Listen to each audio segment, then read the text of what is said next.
Hello guys, today I'm gonna show you how you can enable and how works the Smart Clean function in Whirlpool Oven OMK.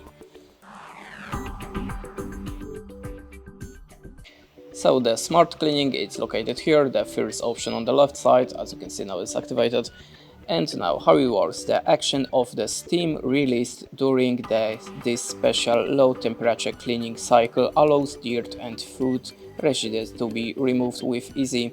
To activate the Smart Clean function, pour 100 ml of drinking water into the bottom of the oven, then turn the selection knob and the thermostat knob to the Smart Clean functions. On the thermostat we have this function, the same function with the 2 and 50 degrees of Celsius.